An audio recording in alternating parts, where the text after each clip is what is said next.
All right. Thank you all for joining us tonight for our March monthly meeting of the Nevada County Coalition of Firewise Communities. We appreciate you all being here tonight. I've heard that there might be someone more important with bigger agenda items speaking on television tonight. I heard a rumor. So we appreciate you tuning in and being with us tonight live. If you know people who are missing this meeting, as always, there will be a recorded version of that posted about 10 days from now for our site. Super excited about tonight's meeting. So if we look at the agenda, after the usual reminders and community partner reports, our monthly education spotlight is on neighborhood warning systems. And this is a topic that got a ton of attention a year ago. It was one of our most popular meetings, so we're redoing it. And I'm happy to say that we have entirely all new speakers. We only have one person coming back from last year, which is Chief Stewart, and he's even talking on a different topic. So we just have that many good ideas of what you are all doing out in the field, and you're going to be able to hear from your neighbors today in terms of what they're doing. After that, we'll focus on the monthly resource spotlight, which includes both last year's warning systems meetings, a link to that so you can find out how, other ideas that did not get presented tonight, as well as some ideas from Mendocino County and their Firewise coalition.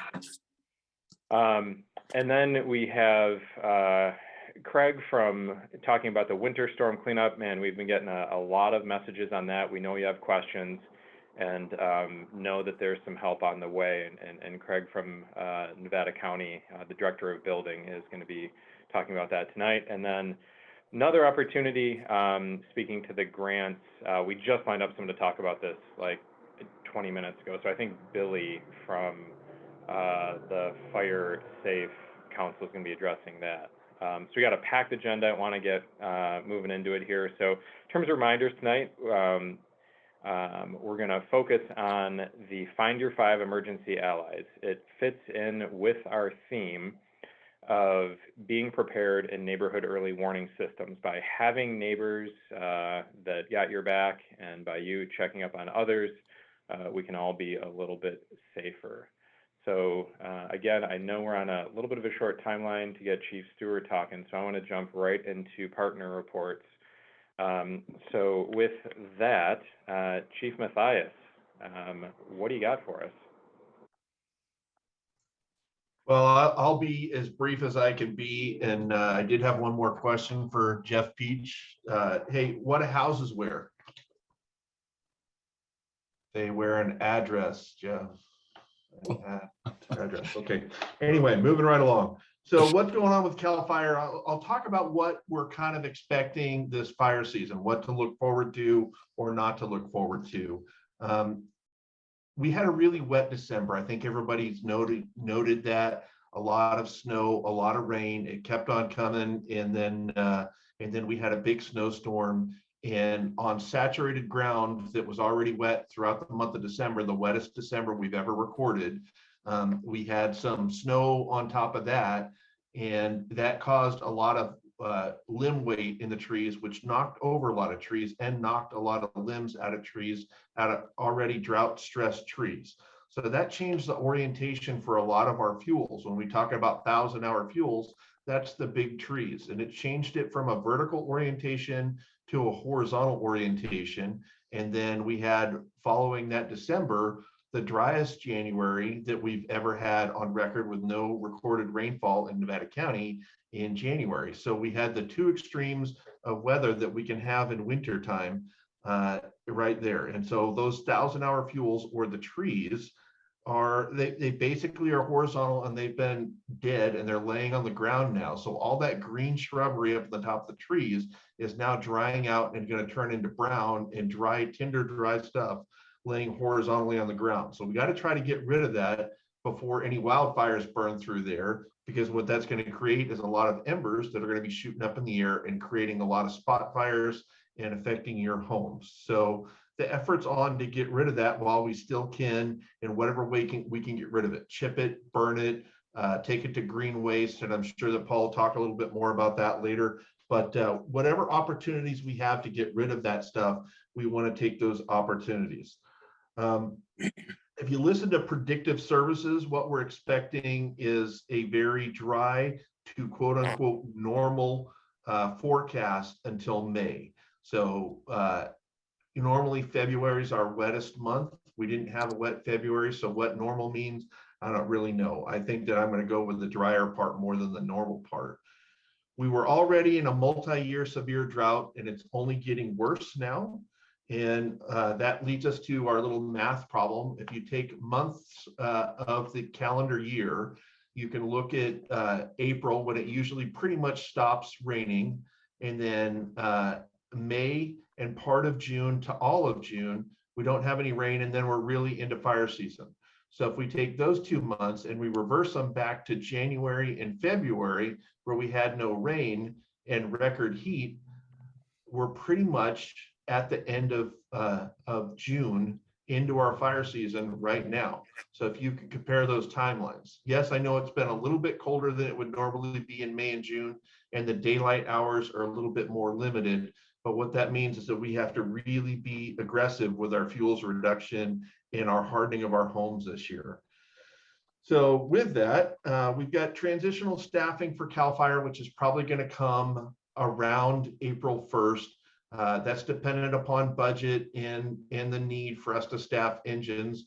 So transitional staffing is a cool way to say we'll either have one engine in each of our firehouses or have one engine staffed in each of our battalions, which is half as many basically.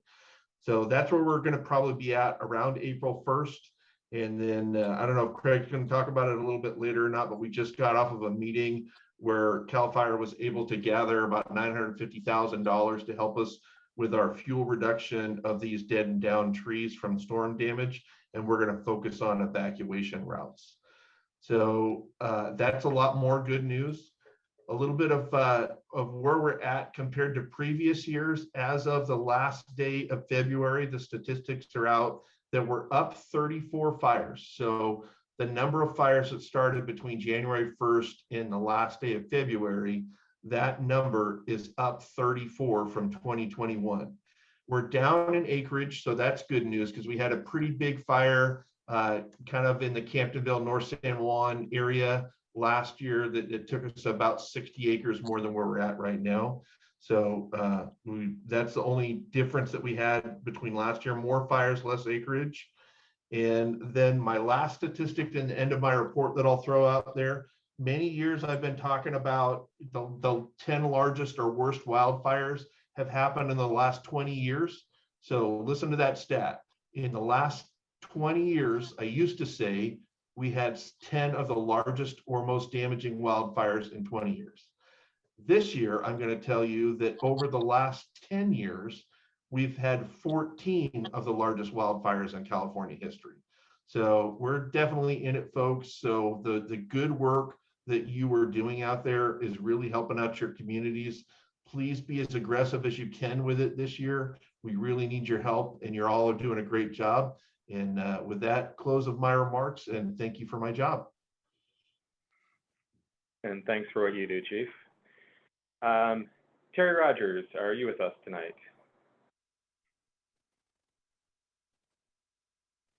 Or anyone from Consolidated? If not, we need to move right along. We've got Paul Cummings and then Jamie and Cordy. If you guys could, yeah, we got about 5 to 10 on the clock here before we got to get Mike Stewart going. So if you could keep this brief, we'd appreciate it. This is Paul Cummings, the Nevada County Emergency Manager. A couple quick updates from us. Jen Tamo, for those of you who knew her, she did great work for us, has moved on, and we've hired Alex Kubel-Toll from the Sierra Fund. She'll be starting with us in the next week or two. My cat's in the background knocking things over. Don't mind her. We're also working on the new Ready, Set, Go handbook. So a couple of you are helping to support that and review. So I appreciate that. You'll see that hit mailboxes hopefully in the next couple of months. I don't want to steal all of Jamie Jones or Billy's thunder on the AFN grants, the FEMA Hazard Mitigation Grant Program. almost $4 million in funds to do access and functional needs defensible space clearing. That grant is moving forward. There's going to be some items going to the County Board of Supervisors on that on the 8th of March. So please watch for that. That's going to be great news for our community, help make our neighbors safer. The South County fuel break contracts are also going to go to the board, hopefully in the month of March. So we're going to see that grant move forward. Very thankful to CAL FIRE for that grant. An update on the Code Red test. I know that we're all used to seeing the Code Red test happen in August. We've moved that to the winter in January now. So we'll do some more messaging around that. The countywide test, you know, we thought August is probably one of our worst months for fires. I mean, that's when the Bennett fire, the River fire, and the Jones fire happened. So we don't want to be doing a 5-hour long Code Red test during a day when there could be potentially a big fire. So watch for that, January of 2023. Craig Griesbach from the County Building Department, who's taken the lead this year on our green waste program. We're very thankful for that. I'll let him provide the update on the green waste programming that we're going to have this year. And then the last thing that I'll mention is we are going to be rewriting our county hazardous vegetation ordinance. And then there should be an opportunity for public comment on that as well. Again, if you guys have any questions for me, I'll put my contact information in the chat, and I'm happy to serve all. Thanks. And thank you, Paul. Jamie Jones from Fire Safe Council. Do you have anything at this point in the meeting, or we've got you a full agenda slot later to talk about those grants? Anything, any quick updates now? Hopefully Jamie's with us right now. Billy has some news for you, but before she speaks, this is Pat Leach with the Fire Safe Council as Firewise Coordinator. And if you are part of the Greater Alta Sierra Firewise community, please know that we are creating separations now and reducing the size of some of the Firewise communities. So if you are outside of the ASPOA Firewise community, reach out to me, because we're starting a number of new Firewise communities surrounding Alta Sierra. I'll put my contact information in the chat. I'll turn it over to Billy now. Thank you. Thanks, Pat. Billy, we have Billy later on in the agenda. We are going to move forward. We have Cordy Craig with us tonight, I believe. Are you around, Cordy? Hey, yeah, thanks, Scott. So thank you all for letting me be here. My name's Cordy Craig. You may have known my predecessor, Jamie Irvin. I've taken over his position as leading the Yuba Bear Burn Cooperative, or the Community Prescribed Burn Association for Nevada County. And Scott has offered me a couple minutes just to talk a little bit about our upcoming events. So the PBA offers a series of speakers the second week of every month. So our next speaker is Dr. Carrie Levine, who's a fire behavior modeler, on Wednesday, March 9th. And so I will put all my contact information in the chat in case anybody's interested in signing up for some of these events. We have the speaker series. We also have a prescribed fire workshop on Saturday, March 12th at the Rough and Ready Grange. And we're planning several other events, including a gear reveal event. So the Yuba Bear Burn Cooperative and the Fire Safe Council of Nevada County work together to create a loan program for prescribed fire gear, things like hoses, pumps, fire tools, things like that. So we're working on creating a loan system for the community to use that and get more prescribed fire on the ground. We also have a burn planning event coming up in April, and that will also be advertised soon. So again, appreciate the time on your meeting, and I will put any of my contact information in the chat box. Thanks, Scott. Thanks so much, Cordy, for being with us tonight. We're glad to have you on board, and just another resource to help make our community safe here. We are pressing on to the main focus of tonight's meeting, which is our monthly education spotlight on neighborhood warning systems. We've heard feedback in the past how much you all just love hearing from your neighbors. The experts are great, the people from the county, the people with guns, hoses, stars, and stripes are great, but many of you just want to know, what are your neighbors doing? And we have a number of your neighbors here tonight to speak about options. We're going to start off by hearing from Mike Stewart from the town of Washington. He's been with us in the past, talking about family radio systems.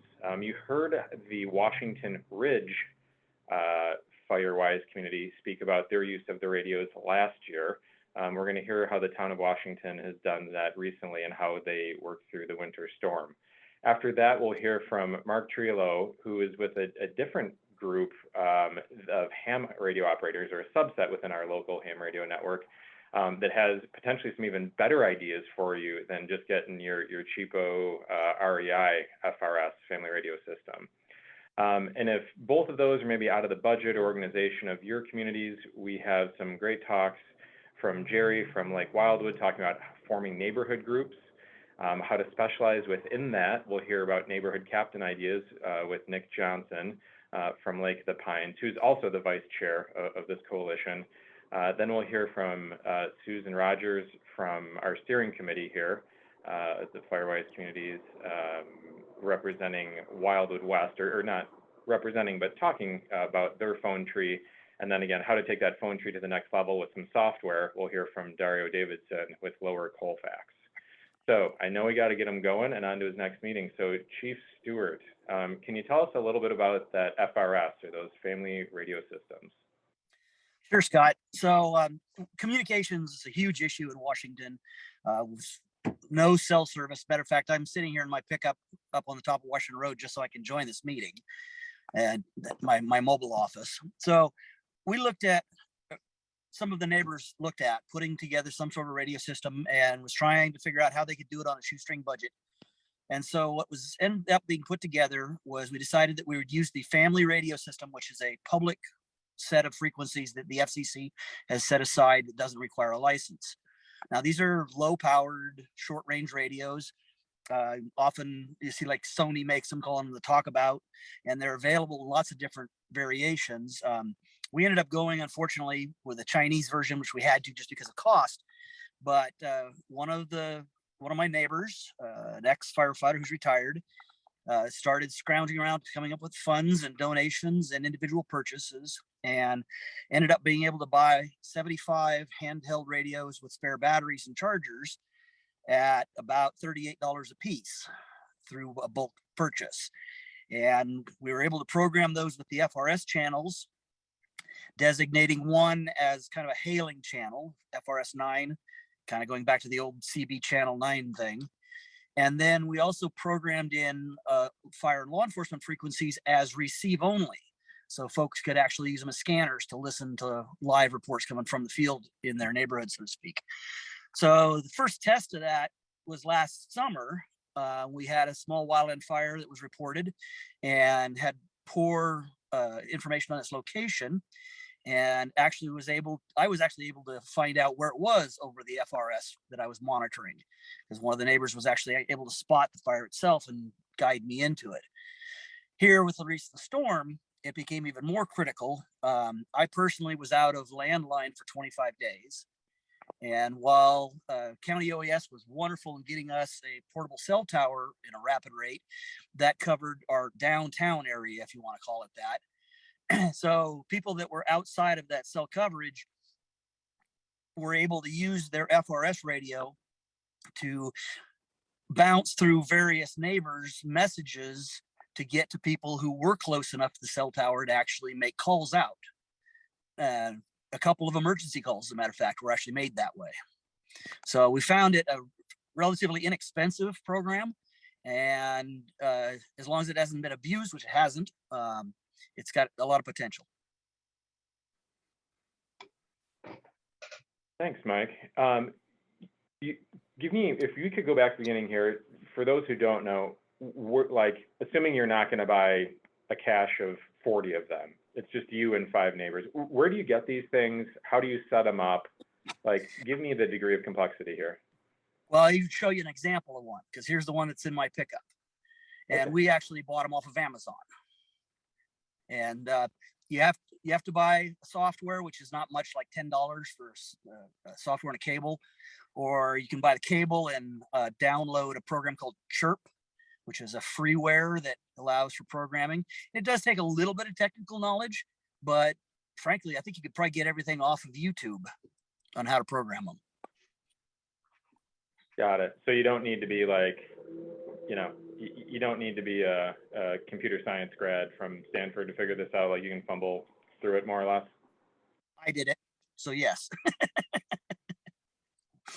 Fair assessment. Good deal. Anything else about that system you could share? Like, I mean, so if a fire breaks out, it's the middle of the night. Like, what are you guys doing?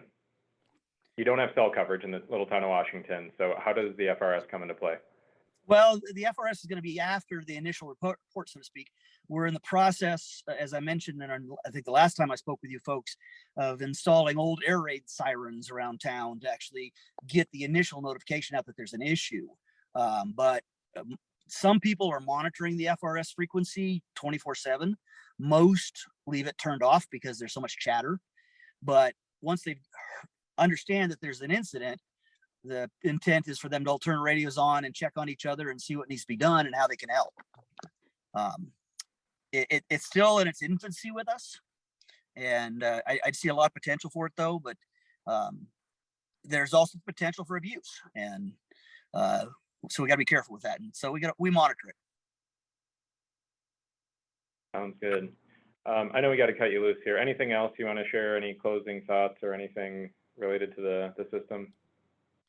Well, I'll let the Aries folks talk about that, but we're gonna, in a big incident, we're going to be able to integrate it that way because we now have an Aries ham radio in the Washington Firehouse. And so we're going to hopefully be able to have somebody staff that's monitoring the FRS. So if they need greater communications than just neighbor to neighbor, that the ham frequencies could be used to get the message out of the canyon. The guy who's put this together here in town, Philip Copening, is actually experimenting with portable repeaters for this. Basically 2 of these radios and a battery in an ammo can with an antenna. And he can set it out in an area and actually expand the system. And we'll see how that works. We're just starting to get into that. Lovely. So that's different system, the one we're about to talk about in a minute here, correct? Well, the repeaters we're talking about are on this FRS. Just using two of these in an ammo can. Now the Aries thing, we just actually now have an Aries ham radio in the firehouse, so that person could be listening to these. But then if something needs to get out beyond just Washington local knowledge, it could go out over the ham frequencies. Got it. Well, that's all good stuff. We, again, appreciate you having to leave town and drive up the hill a bit to get reception, but we really appreciate you making the effort and being here tonight. Well, no, it's my pleasure. It's important stuff to get out. And it just happens to be the first Tuesday is my meeting day. So I have my board meeting here in 15 minutes. Good deal. Well, we will let you get to it. So thanks again for being here, Mike. Thanks, Scott. Thanks, everybody. So as I heard Mike talk, kind of echoed sentiments we heard from the I believe it's the lower Deer Creek neighborhood, as well as the Washington Ridge, not town of Washington, but Washington Ridge neighborhood. So that the benefits of the family radio system are ease of access. They bought them on Amazon. Another group, I think, went down to REI Roseville and got them. Relative ease of setup. And then just simplicity of operation. Mike didn't show it, but turn on the knob. He said 9 is the one channel they use, and the other can be agreed upon. It's just a dial. You twist the dial, and it moves. So again, simplicity. Downside, which Mike said, is very low power in short range. So for those of you in big neighborhoods, the Banner Mountain, the Wildwood, not maybe the best idea.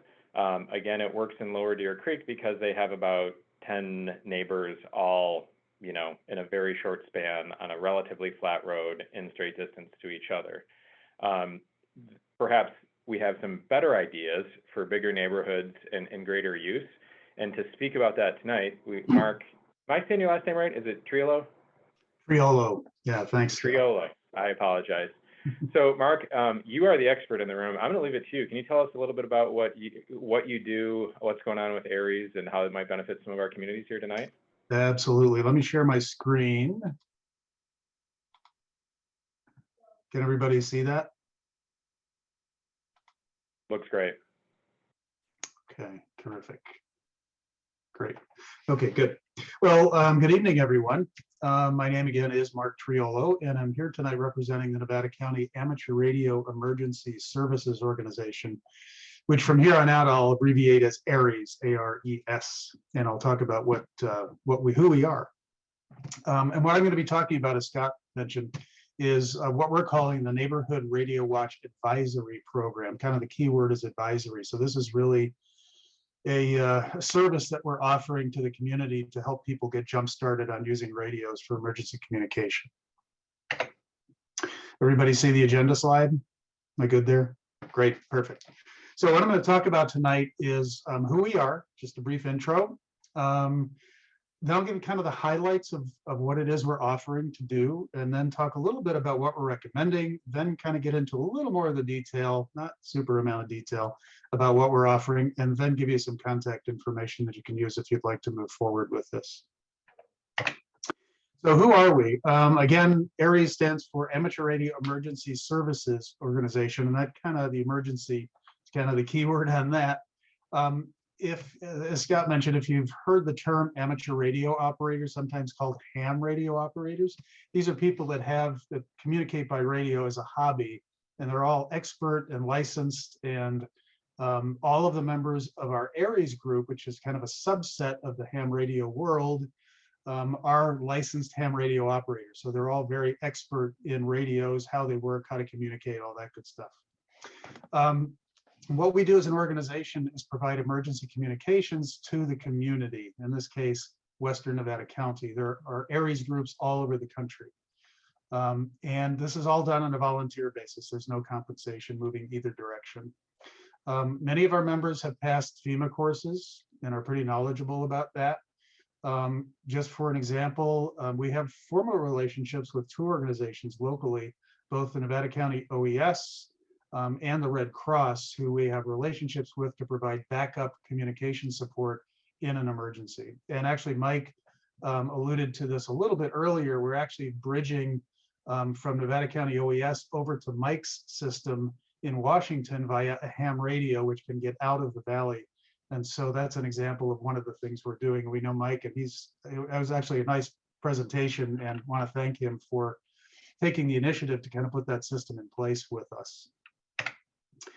So why is neighborhood, can everybody see this? Do you have a logo at the top that's got commands on it, or are you just seeing the straight screen, Scott? Just the straight screen. Looks great. Scott, I think you're muted. Just the straight screen. Looks great. Scott, I can't hear you. Oops. Okay. Sorry, Scott, can you repeat that? Your content is on the screen. It looks great. No logo though up top. Okay. Sorry, my speaker turned off. It didn't think we were active. So, so why is neighborhood radio communications important? I'm not going to beat this to death because I think everybody on this call knows why. And that's in an emergency. It may be that normal communications will be down. So that includes cell phones, internet, landlines, and texting. And those often go away because they either have limited battery backup or because they're in vulnerable locations, or both. So if you're in a situation where you can't count on those, that's where radio comes into play. So here's how we kind of look at uses for radio communications in an emergency. First, neighborhood status, meaning, neighbor to neighbor in a group. You'd have a group of neighbors online. Each of them could talk to each other and provide status information. How close is the fire, and have we been designated for evacuation yet? Those kinds of things. Keep everybody on the same page and up to speed, especially those that are internet savvy or lose their internet, don't have access to other information. Secondly, what I'll call personal aid requests, meaning you might have someone in your household that needs help getting to the car for an evacuation. You can put out a call to your neighborhood and ask for help, and hopefully one of your neighbors will hear you and come to the rescue. And lastly, there is the possibility that these radios could be used to assist you in an evacuation.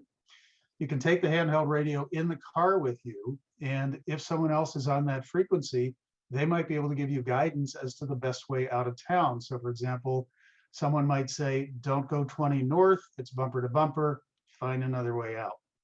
So these would be kind of the most common. There are other alternatives here, but these are the most common that we can put our finger on. So what is it that we're offering? What is this advisory service that the Aries Group is offering to the community here in Western Nevada County? The goal is to help community members prepare for emergency communications. So that means in the event of a fire, extreme weather like we had a couple of months ago with the snow, or any situation that would take down normal communications, we are offering to help get neighborhoods set up so they are independently able to communicate off the grid and with no cell phones, no texting, no nothing else available. We hope to do that and plan to do that in face-to-face meetings with interested neighborhoods in groups of between 5 and 20 homes. And what we're going to do in these meetings is really share our expertise.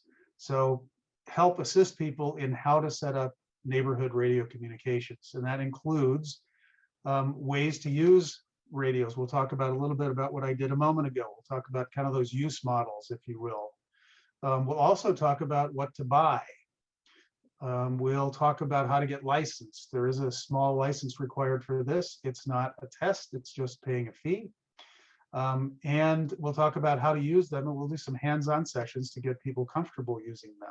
So I'm going to go into a little more detail on this later, but just to give you a high level, this is what this advisory service is all about. I do want to mention that this service was created and is being implemented strictly on a volunteer basis. We are not getting compensated from anyone, any company. It's all being done strictly on a volunteer basis by the Aries organization. So a couple words about the equipment we're recommending. Mike and Scott talked a little bit about FRS. We are actually recommending GMRS, and that stands for General Mobile Radio Service. You might consider it a cousin to the FRS, which stands for Family Radio Service, that was discussed a little bit earlier. Family radio service can be fine in certain circumstances. And both of these systems, GMRS and FRS, you might just consider cousins. They're both public radio services that are offered by the Federal Communications Commission. They have some similarities. For example, they're both meant for the average citizen without a lot of work or expense to be able to communicate point to point. But there are some significant differences, and I will touch on those in just a few moments. And it's those differences that cause us to feel as though GMRS in general is a more robust and efficient system to use in emergency conditions. So that you're not scared off by this whole thing, this is a photo of a typical handheld GMRS radio. And you saw Mike hold up the FRS radio earlier. These are all very common. They have a little rubber ducky antenna, they have a volume control, they have a channel selector, and they have a display. These radios can actually be set up to just turn them on, just turn the power on, and they work. That's it. There's not much more to it than that. It does take some programming to get them to that point, and that's part of our service. But you do not have to be an expert. You don't have to be a computer wizard. And it's something that can be done by the layperson without a lot of expertise. And again, we can put the radios in a condition where you just turn them on and they work. So it's pretty straightforward. So hope that won't scare you away from implementing this. So why GMRS? A couple of reasons that moved us in that direction. Firstly, the radios tend to be a little more expensive, so they're a little more robustly built, and we think in an emergency situation would be a little more reliable. Secondly, the FCC legally authorizes the GMRS radios to have higher power, which means longer range. Also, they are legally able to accept external antennas, which means you're going to get slightly longer range. They also tend to come with larger batteries, which means longer battery life. They are also repeater capable, and I'm going to, in the next slide, show you what a repeater is if you don't know. Just know that they are repeater capable. radios. And then lastly, they tend to have a lot more accessories available, like battery eliminators, so forth. So these are kind of the reasons that we are moving in the GMRS direction. So a repeater, here's what a repeater does. So let's say, can you see my mouse pointer? Okay. So if this person on the left is trying to communicate with a handheld radio with this person on the right, and there happens to be a hill in between, which is not uncommon in our area, they will not be able to talk because radio waves do not travel through the earth very well.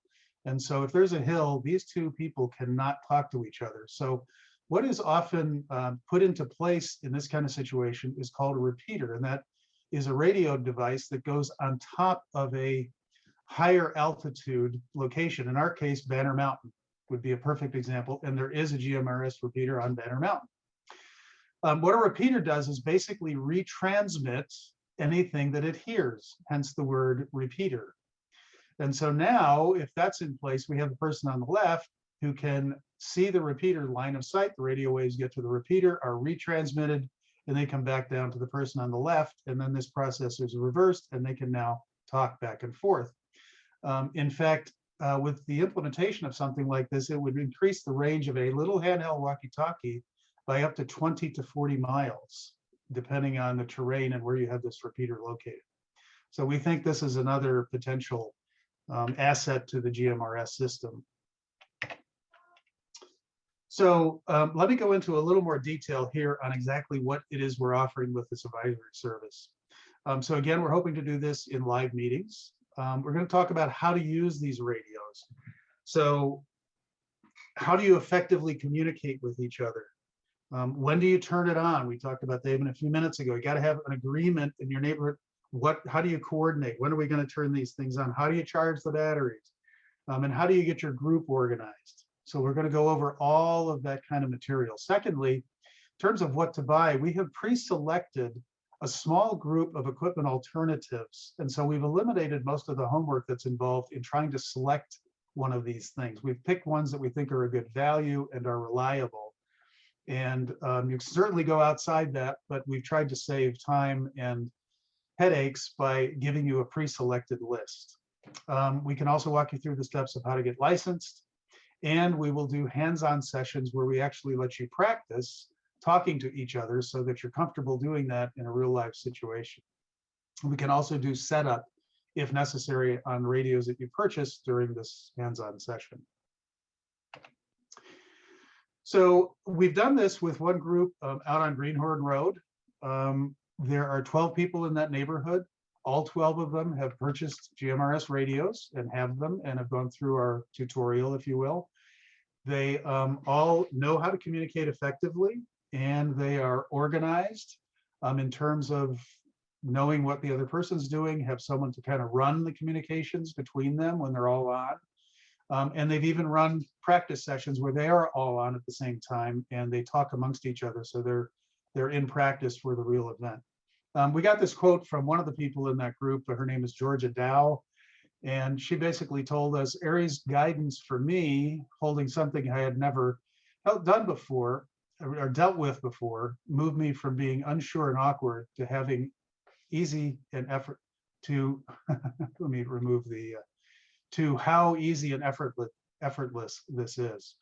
Sorry, my part of my screen was being covered. So she's totally non-techie, but found this to be doable with our assistance, and now she's very comfortable talking on the radio and feels like she could do it and it would be an asset to her. So lastly, in terms of how to contact us, couple ways. First, you can go to online, you can go to nevadacountyaries.org and click on Neighborhood Radio Watch.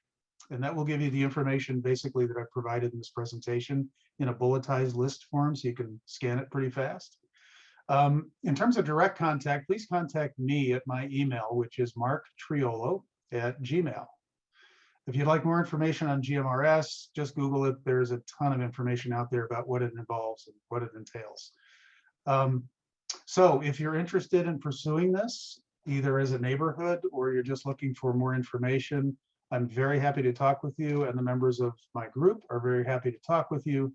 and would be really interested in pursuing this. Our ultimate goal is to make the community safer, and we're hoping that we can accomplish that via this program. So Scott, back to you. That's great, Mark. We appreciate you sharing. If you could take down that slide, but put it in the chat. I see Jeff Peaches might be doing that for you, but just so people can Well, if Mark, follow up with that. Scott, this is Susan. If Mark can send me the PowerPoint as a PDF, I'll put it on the website under the new preparing for emergency communications section in the admin site section, and then everybody will have access to it as a PDF. Perfect. We'll make that Sounds happen good. so you can all find that data. Great. So again, it's just another way that's perhaps a step up from FRS, and just again, yet another redundancy. We know nothing is perfect. No communication method will work perfectly in every scenario. We're gonna let Paul talk about that in a bit. But right now, one of the things Mark mentioned was talking to people about how to organize the group. And with us tonight is Jerri Batson, who has already done a little bit of that right there in her own Firewise community in Lake Wildwood. Jerri, what do you have to share for us about that experience? Okay, well, thanks so much for letting me share with you what we're doing here in Lake Wildwood with our neighborhood groups. My role is a liaison between the Lake Wildwood Firewise Committee and the neighborhood groups. My husband and I moved here a couple years ago after losing our home in the Paradise Campfire. And what we realized once we got here is we needed to educate ourselves about the fire risks in Lake Wildwood and how we could prepare ourselves. We learned that there were neighborhood groups already being formed, and we decided we wanted to start our own neighborhood group. So we did that, and then it wasn't long after that that the Firewise Committee asked me to join them in promoting and supporting the neighborhood groups throughout the community. So what I'd like to do tonight is share with you how we do this. We've streamlined the process. We wanted to make it easy for these neighborhood group. We call them coordinators or leaders of the neighborhood groups.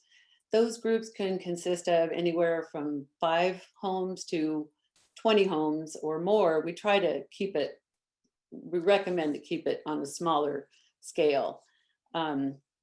So we've streamlined this process. We created an invitation, an agenda, one for the participants and one for the coordinators, and a neighborhood group contact template. So these documents, I think Virginia uploaded them to the coalition's website, but I'll share them with you right now. I'll start with the invitation. Yes, Jerri, this is Susan Rogers. They are on our website, and I will be showing everybody exactly where they are when we get to my section. Okay, good. Do you want me to share? I'm going to go ahead and share them real quick with you. Sure, go ahead. Can you see that invitation? Yes. Okay, so this is what we give to the neighborhood group coordinators, and they of course fill that out and then pass it out to their neighbors, either door to door or dropping it off in their mailboxes. We actually have 3 members of the Firewise Committee that would lead the meetings if the neighborhood group coordinators would prefer that, as or they can do it themselves. So what we've created then is a coordinator's agenda. Let me just move this over so I can. And let me just jump in and say to everybody, that's a sample invitation template, 2 up on 1 sheet of paper. So you can print 2 and then cut them in half and they go for it. Exactly. Can you see this coordinator's agenda? Yes, it's a little small if you can zoom it up. Okay, zoom it.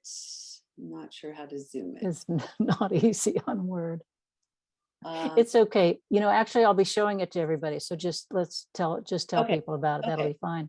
Right. So we just kind of explain to the coordinator. So this is like the leader or the coordinator of the neighborhood group, how they can organize this meeting. Usually takes about an hour. They can hold it in a park, community center, in someone's home, or driveways, on their decks. We actually use the Ready, Set, Go handbook to create this agenda. And you can see it's, is your home ready? Is it set? And go. So we pretty much follow that Ready, Set, Go handbook. And we ask the participants to bring the handbook to the meeting.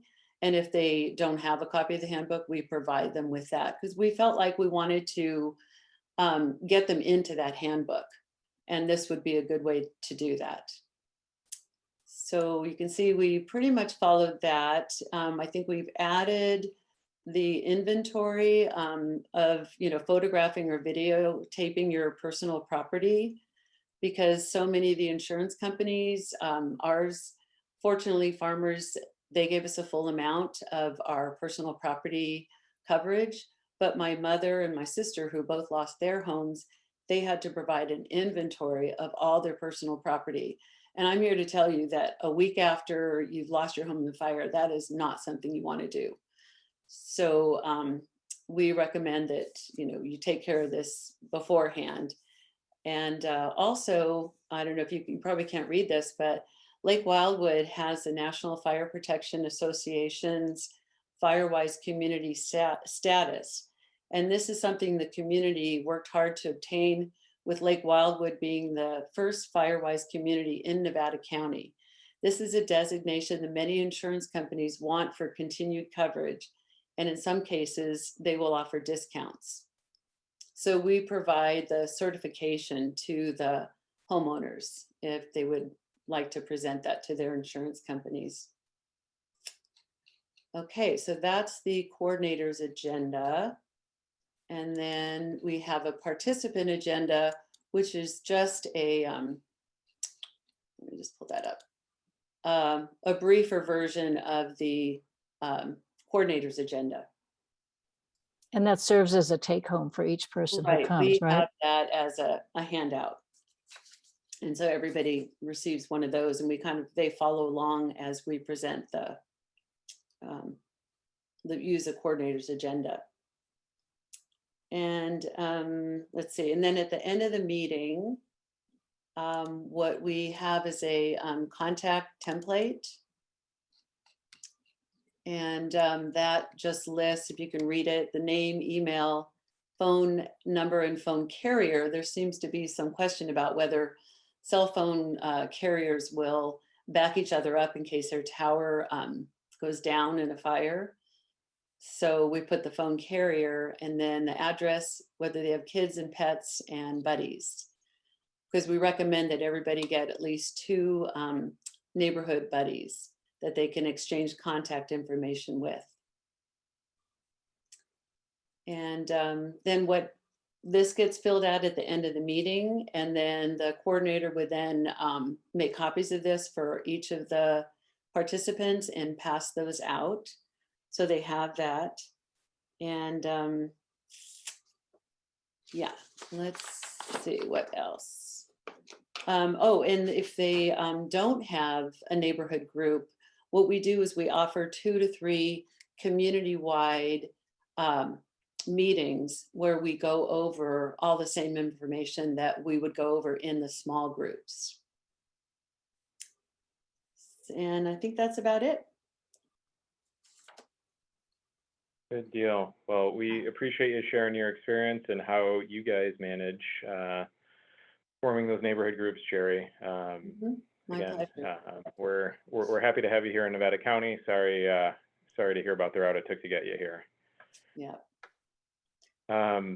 Next up, we have the vice chair of the coalition, Nick Johnson, who also is head of the, I believe, Lake of the Pines Firewise community, sharing a version of what was just described and talking about neighborhood captains in LOP. So no, I'm not on, correction, I'm not on the Lake of the Pines Firewise committee anymore. I used to be a couple of years ago. But anyway, so let me give you a little bit of background of the problem that we have and a little bit about Lake of the Pines for people that don't know about it. Lake of the Pines consists of approximately 2,000 residents. So it's a pretty large HOA. We only have one main gate actually into the facility. However, we do have 4 additional emergency exits, but these emergency exits are locked 24/7. So about a little over 2 years ago, when we were talking about evacuation scenarios and warnings and how we would evacuate, it came to the attention that we have very limited staff in our public safety department in the evenings. So the problem really became is if we were to have an evacuation where public safety was notified by either OES or by the sheriff's department or CAL FIRE or Higgins, that how would we get these gates open in a reasonable amount of time to facilitate an evacuation?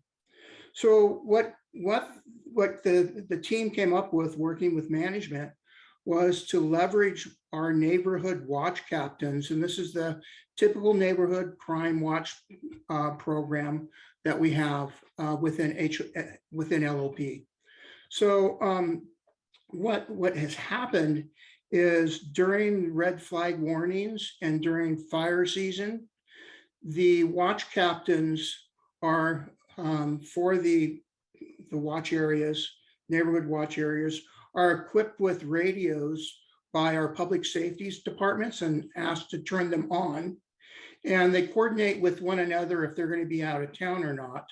And they all have keys to these gates. So in the event that we had to do an evacuation, we are notified. Public safeties would contact the watch captains via the radios, and they would ask them to open these gates up. Now, these watch captains also in their neighborhood also know who may need extra help and everything else. So they're not going to help them during the evacuation, but if there's warnings, there have been some work with the Fire Safety Council within LOP to help facilitate some coordination about making sure that if we do get evacuation warnings, that these people have gotten them, that may need help, and that any help that they may need, that it's being taken care of in some manner. So that's really, another way that watch captains, or excuse me, watch groups can be used.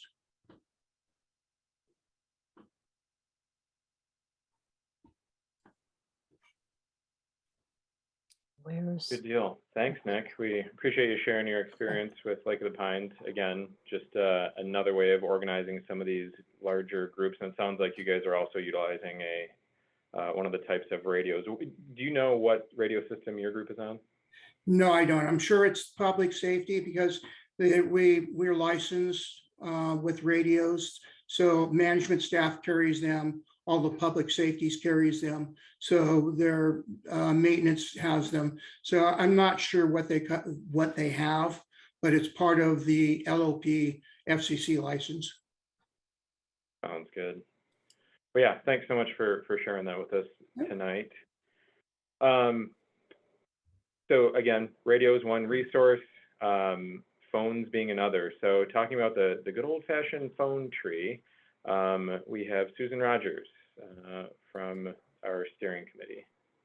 Okay, can you see the PowerPoint that says neighborhood phone trees? Yes, we also see your desktop. Just want to make sure you're aware of that. Whoop, I didn't mean to do that. Let's try a different share. Should be just doing the PowerPoint. Let's try that. Okay. Perfect. This information is from Nan Spear, who lives in Wildwood West. She is in Costa Rica this week, so I offered to present it for her. They use an emergency call tree. Wildwood West is a 44-home, one-road neighborhood. All the parcels are more than 5 acres. They have an incorporated road association. They don't have a homeowners association, but they have an incorporated road association to keep the road maintained because it's not a county road. And it's outside of Lake Wildwood on the opposite side of the road. And there's only 3 slides here. The way they organize their emergency call tree is that they have 6 teams of either 6 or 7 neighbors in each team. Each team has a lead. Whoever activates the tree calls the leads to get it started, and then the leads call his or her team members. So it's really only 2 layers wide, so to speak. In an evacuation a few years ago, one lead didn't answer. So the person who activated the tree called that person's 6 or 7 members, and most said that they had already been called. So they were pleased about that. It meant that the residents were calling each other. When a new person moves in, they get the information on the new resident.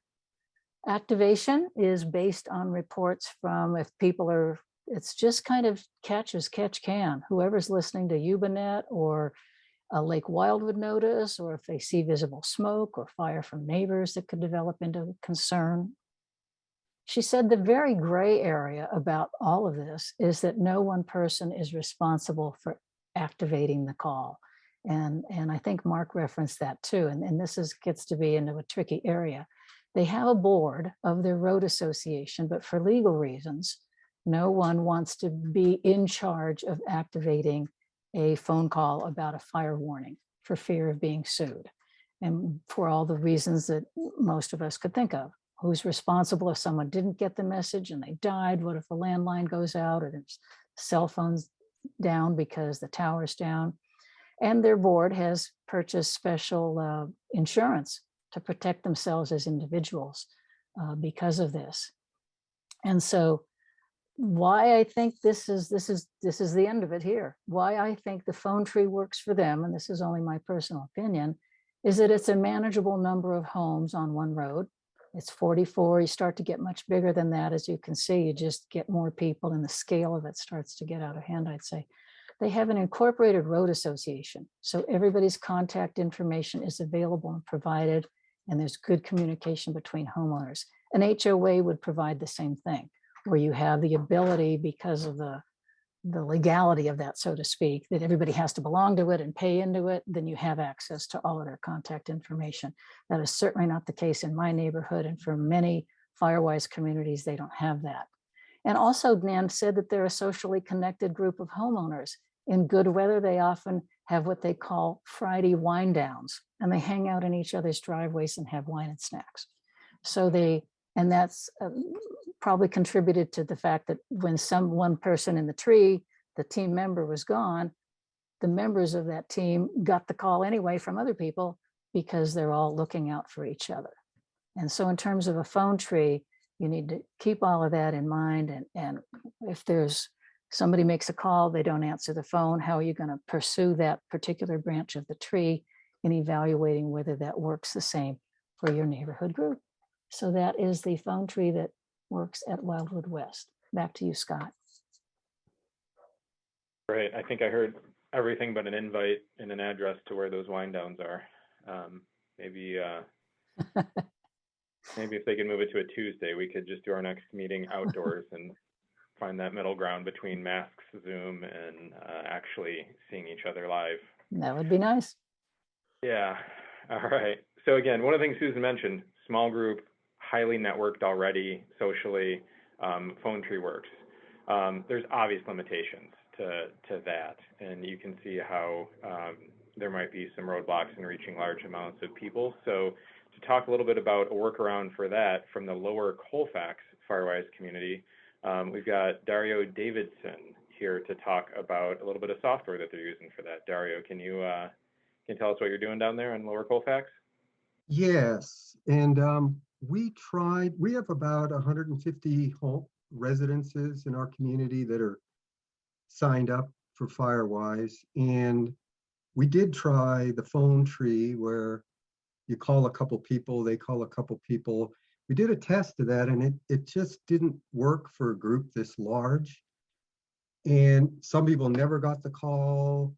Some people got the call 3 hours later. Sometimes the message was garbled as we went along, passing the message along. So we found another system called Phonevite, and it's www.phonevite.com.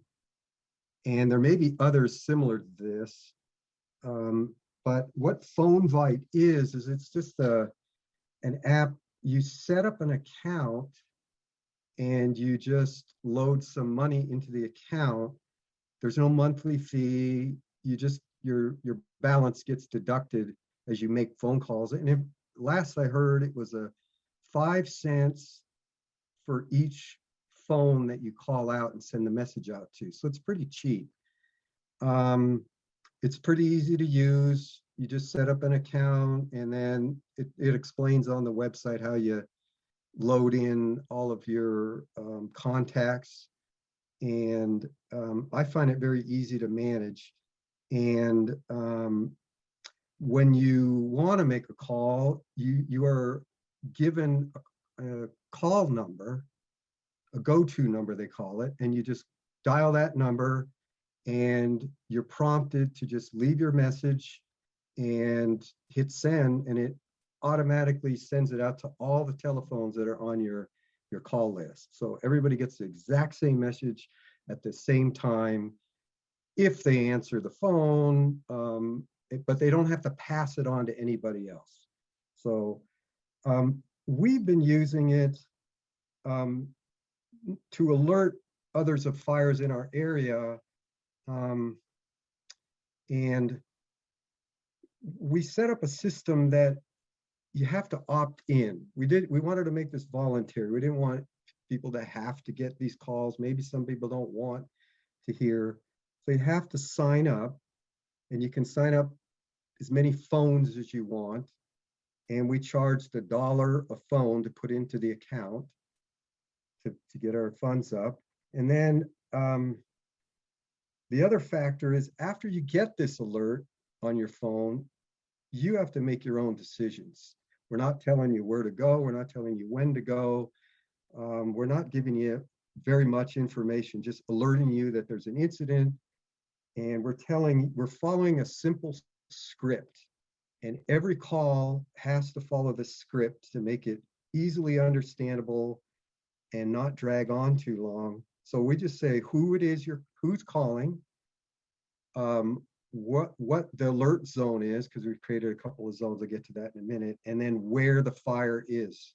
So we're not telling people when they have to leave and which way to go. It's up to you to do what you think needs to be done.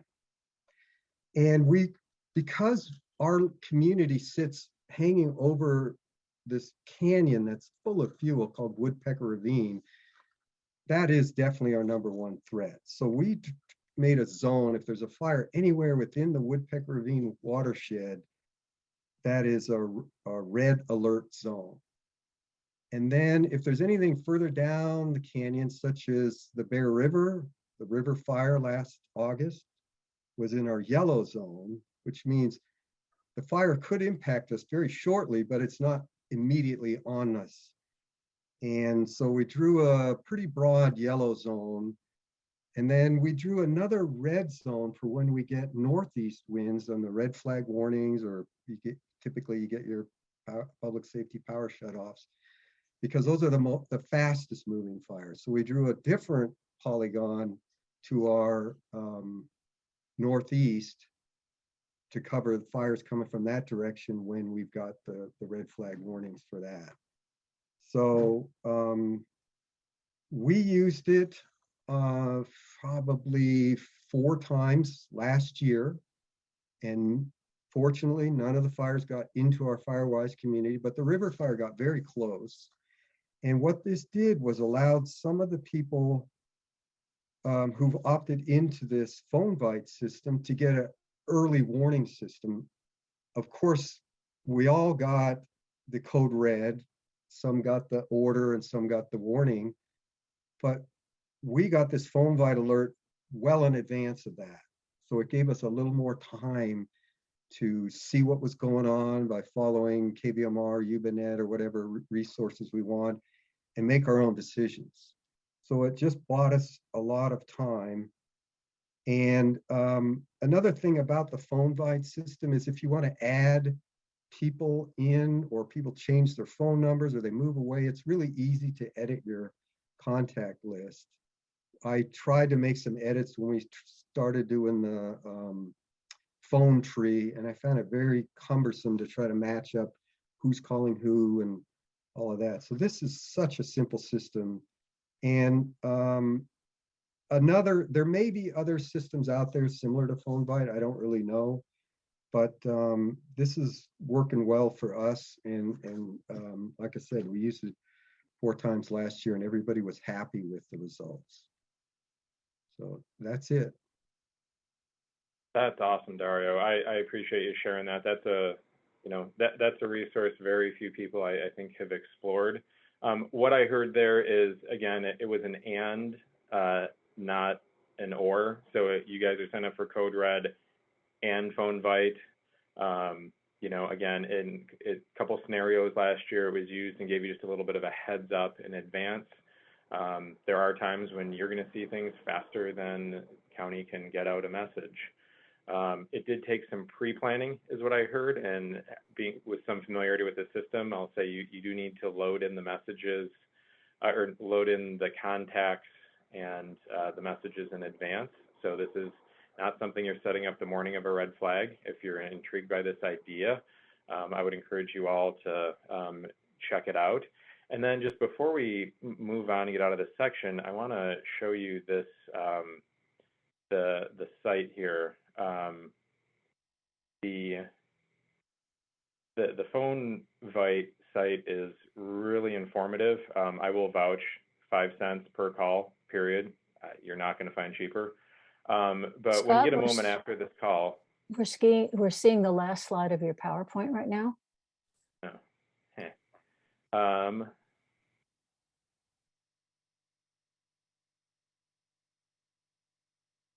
All right. So Phonevite system, again, as Dario mentioned, 5 cents per call. You're not going to find anything more affordable. And then link is in the chat. And we'll put that on our website too. Take 2 minutes and 20 seconds out of your life and watch this video. It's not a sales pitch. It's just a quick how it works kind of thing. And how it works, as Dario referenced, is pretty smooth and relatively simple. So I would encourage everyone to take a peek at that as just another tool in the tool chest for communicating with neighbors. So with that, I want to thank all of our neighborhood leads and everyone who contributed here to this segment. We're going to wrap it up with Paul Cummings, because again, what begs the question here, or all this begs the question of, why don't we just rely on one source? And I think Paul has been pretty honest with us in the past about relying on different sources and not just having one go-to safety mechanism. So Paul, can you talk a little bit about phone systems, when they work, when they don't? Yeah, thanks, Scott. I think just to complement really what we heard today about the radios and some of these other secondary means of being notified. The county, we do our best to work with the fire and law folks to find out where that fire is it going to be a threat to the community? Is it going to drive evacuations? Once it triggers those thresholds, it's going to drive evacuations. The sheriff's office will make that decision, and they'll start pushing out those code red messages. I know you hear it at the beginning of every one of these meetings. I'm sure every one of you are signed up for Code Red, but Code Red is a system. It's not a silver bullet. So it's part of one of the many safety nets that we try to create around emergency alert and warning. So as you know, Code Red will send you a text message, a phone call, and an email. And that's depending on where you've registered.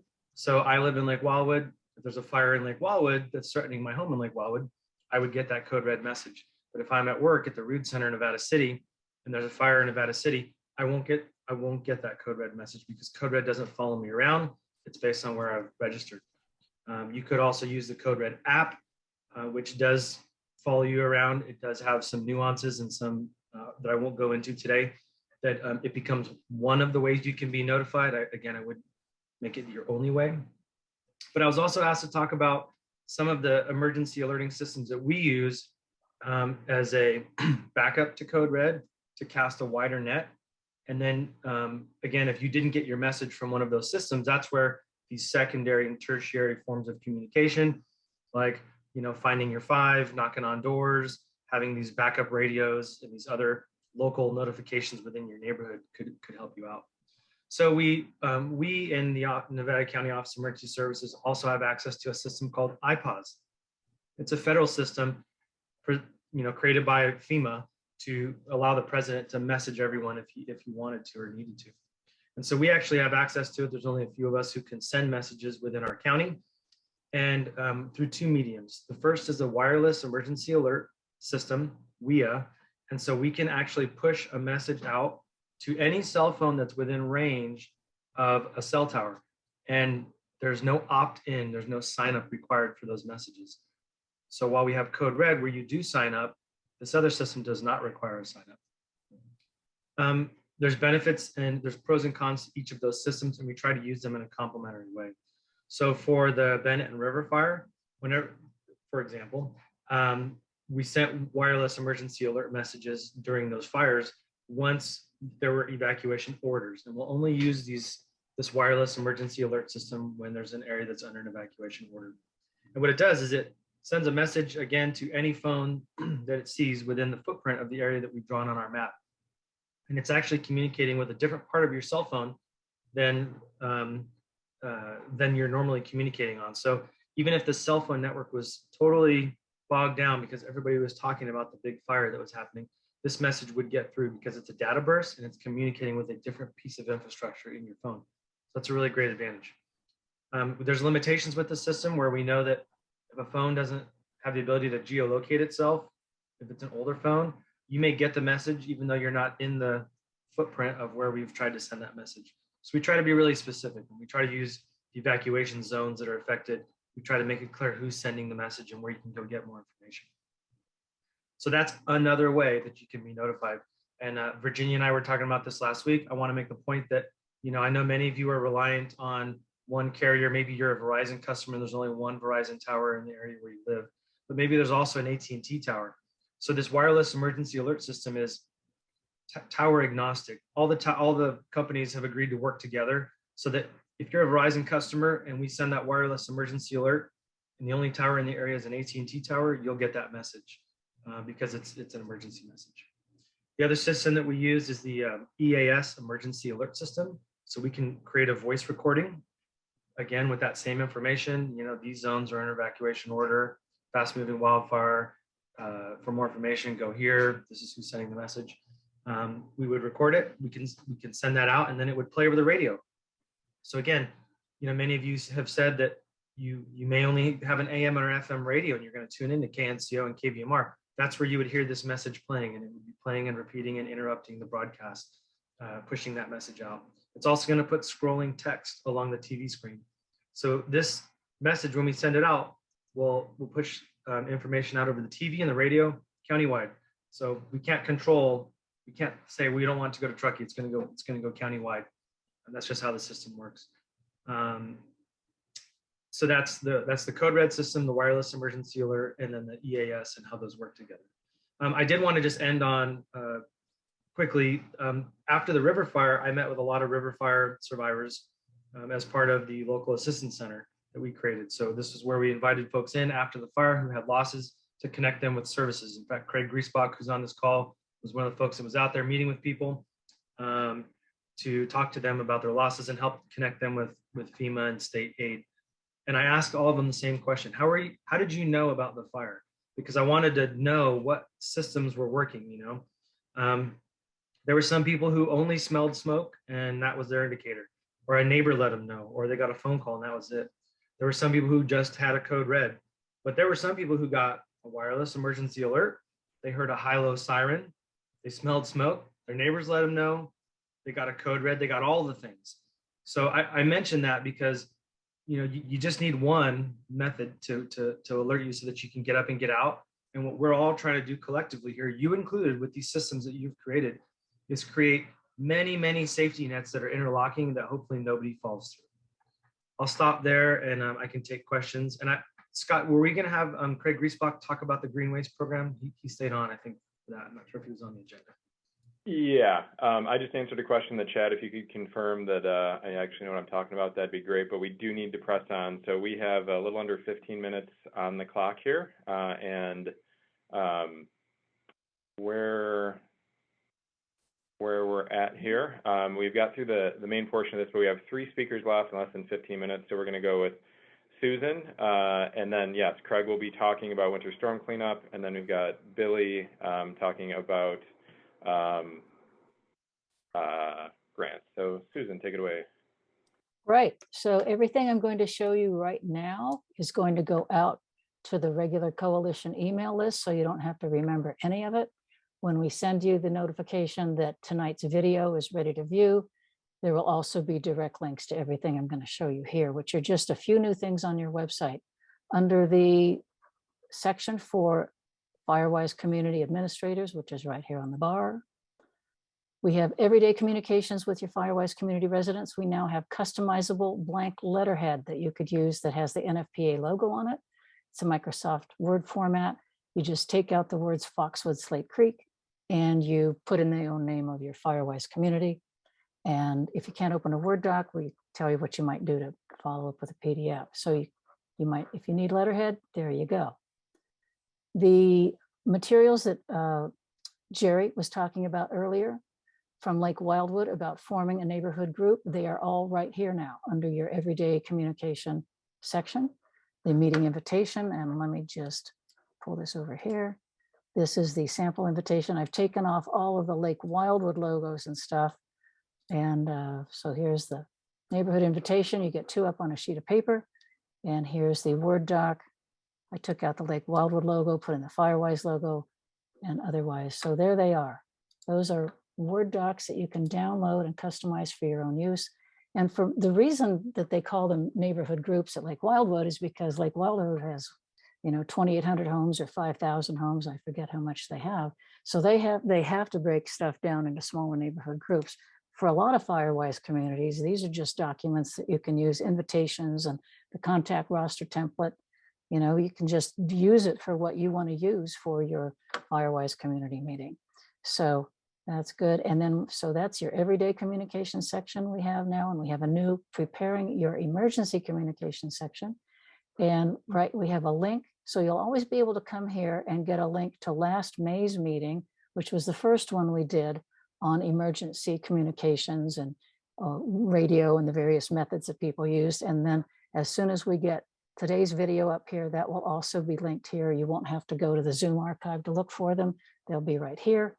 And then Mendocino has a really nice, it's got a link to that. And if you hit this website to Mendocino, they have a whole page about neighborhood emergency communications. And they talk about, this is similar to Phonevite that Dario just talked about 5 minutes ago. There's another service called Dial My Calls.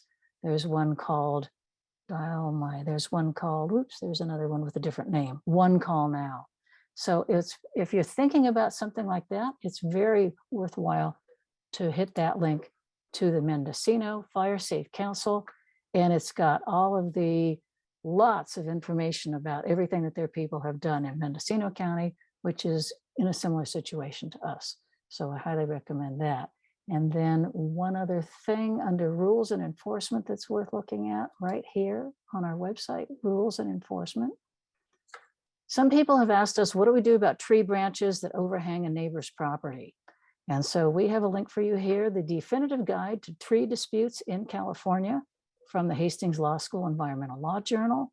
And I called out one sentence here, property owners should be aware that they might be liable for damage caused by falling trees in extreme weather events. Tree owners should consult arborists to minimize potential liability. So this is a long PDF. I put some yellow highlight on some of the most important parts, but for those of you who have an issue with a neighbor, this is a very good resource. Back to you, Scott. Thanks, Susan. You know you're with your people when you can highlight the definitive guide to tree disputes and not a single person drops from the meeting. You guys, we're always getting questions from everyone. Where do I get help? How do we manage projects? Is there funding available? And these last 2 speakers are here to address just that. So from the County of Nevada, we've got Craig Griesbach talking a little bit about follow-up from this winter storm. Craig, what do you got for us? Good evening, everyone. Thanks for having me on, Scott. My name is Craig Griesbach. I'm the Director of Building Code Compliance and Cannabis Compliance here at the county. You may wonder, what the heck is this guy doing storm green waste? But as emergencies happen, as you know, it's all hands on deck. So I jumped in with this team to help address these efforts. So I just wanted to give you a quick and brief background of storm green waste efforts, as well as some things that we're currently working on. I'll try to talk fast because I know our time is limited. During and following the December winter storms, county teams partnered with several local contractors clearing hundreds of miles of roads throughout our communities. Over the last month, the contracts were extended with Robinson Enterprises to continue clearing roadways and within 6 feet of the edge of those roadways. Robinson did conclude their contract work over this last week. The Public Works Department estimates approximately 60 miles of roadway remains to be worked on in this area. The county's currently working on multiple grants and opportunities to pay for this remaining work and disposing and processing this debris, as well as doing additional work to help clear the rights of way and roadways and our key kind of fire evacuation route areas throughout our community. As Chief Matthias mentioned earlier, we are working closely with CAL FIRE on these efforts moving forward and have been over recent weeks. We've also initiated free storm green waste drop-off events during the weekend of March 11th, March 25th, and April 8th. I put our website link in the chat that links directly to this information that you can use as well. This will be free to all community members to bring storm debris, branches, rounds, related debris to dispose of. I want to thank the Fire Safe Council for helping make these events possible, as we've been partnering closely with them on planning, regulatory permitting, and things like that. So I really appreciate their help and background in this area. We're working with several volunteerism and nonprofit organizations in an effort to address needs for persons with disabilities, elderly, and other areas where there's barriers to doing this work and addressing this need. The programs have not been finalized yet. We hope to get these, move these to fruition in the coming weeks. We're also working on applying for several grants related to resiliency to address storm green waste. We believe this is probably the biggest opportunity to partner with a coalition in the Firewise communities. We're thinking if these grants actually come to light, that we'll be able to partner through the implementation of micro grants or direct resources to specific communities that have been impacted most. If we do receive these grants, we will need help identifying the greatest needs, coordination of specific projects, communication overall, etc. I want to leverage these communities and everyone on this call to really identify and implement where we get the biggest bang for our buck. As you know best for your communities and neighborhoods more than we do. So our partnership is key in this effort. Again, currently, I just want to reiterate that this is unknown if these are going to be available or for the funds or resources at this time, but we're doing our best to help these come to light. The last thing I just want to clarify, and we've been getting more and more questions from the community regarding this, is although there's emergency declaration completed locally and at the state, this does not guarantee us receiving any funding or assistance. To date, the county has not received any state or federal funding for these efforts specific to this. We're diligently working with CalOES to obtain and gain approval for California Disaster Assistance Act funding, which is essentially a 75% reimbursement of qualifying costs, but that does take time. Overall, this is a huge lift, as we all know, to address these green waste efforts and to mitigate these prior to fire season. It'll be a community effort attacking this at all angles, and this is through our drop-off days, safe burning, targeted programs, and really neighbors helping neighbors, as you have all mentioned during this call. Thanks for having me on tonight. And if you'd like to follow up with me after this meeting, my contact information is in the chat, and I can also answer any questions. Thank you. Thanks for being with us, Craig.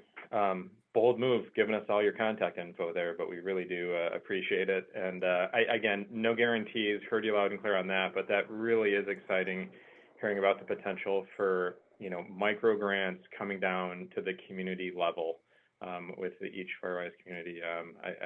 I can't speak on the whole group with many topics, but I think comfortable here saying that we are excited at that possibility, and appreciate you being here to share that with us tonight. While we're talking about handing out free money, if we could talk on a bigger scale to a larger grant program that's coming through. Billy Spearing from the Fire Safe Council is here with us tonight. Billy, can you share with us some of give us some clarification on what we've been seeing in the paper or might have seen on social media?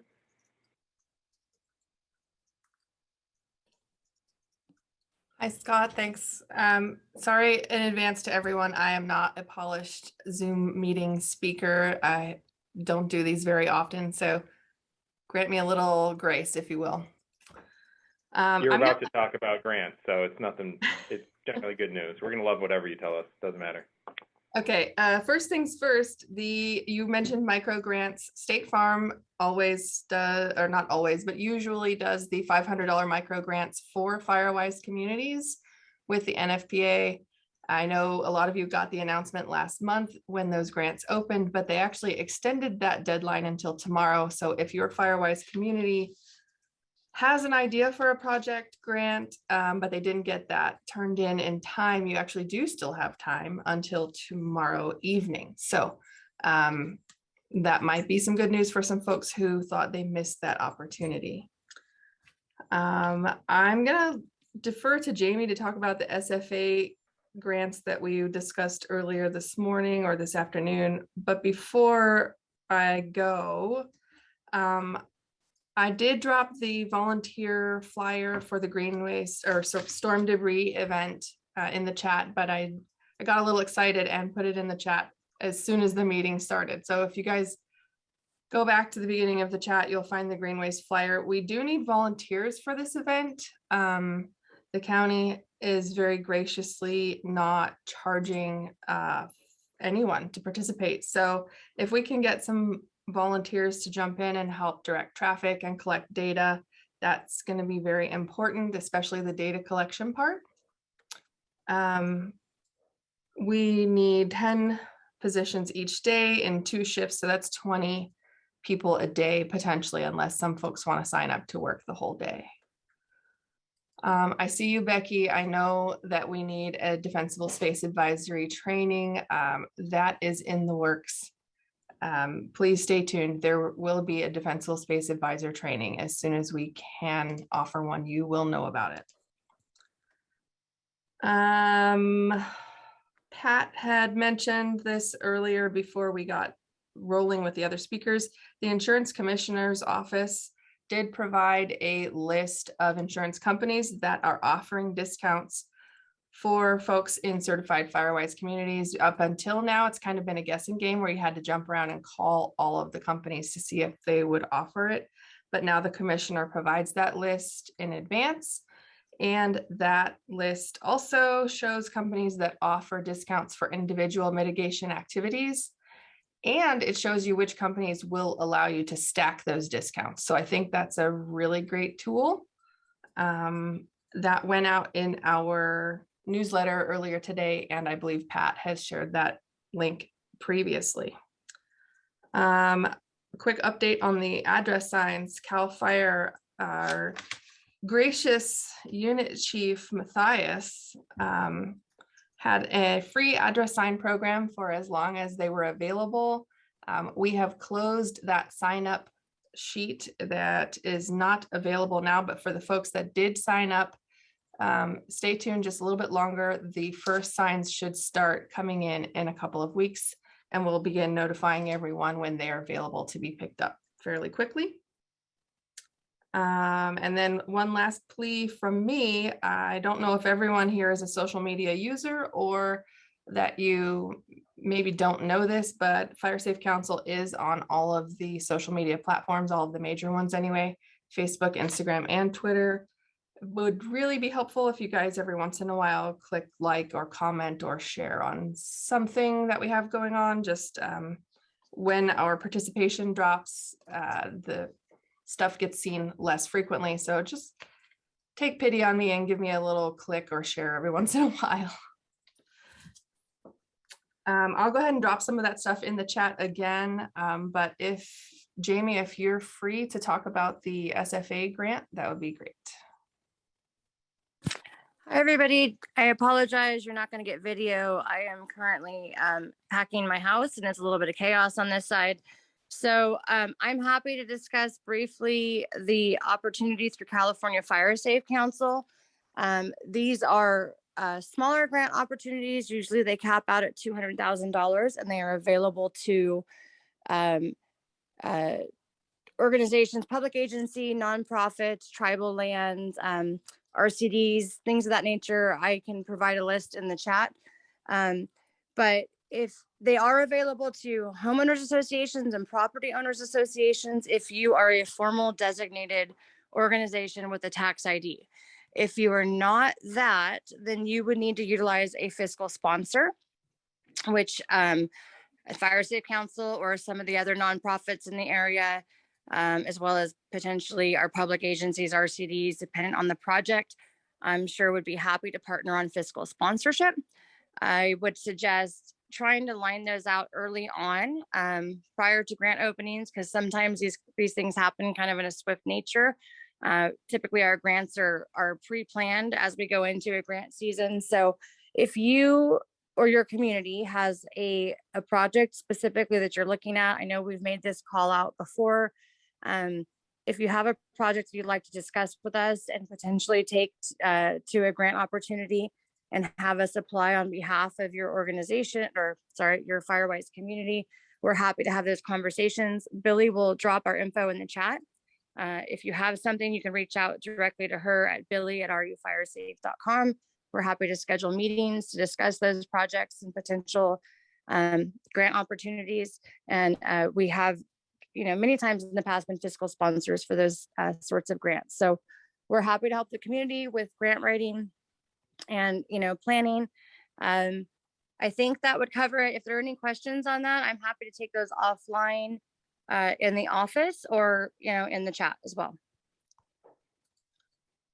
Fantastic. Jamie, Billy, thanks for being here and sharing more resources available to our community here. Just in the interest of time, if we could perhaps just plug this next meeting and say that defensible space and home hardening tips will be our topic that first Tuesday of April, the 5th. I do see a number of our speakers still hanging out here in the Zoom session. But if we could perhaps stop recording, thank you all for your time. But if anyone wants to hang out late, we might be able to answer some of those questions of yours. So for those of you that got to run, thanks so much for being here. We will catch you next month.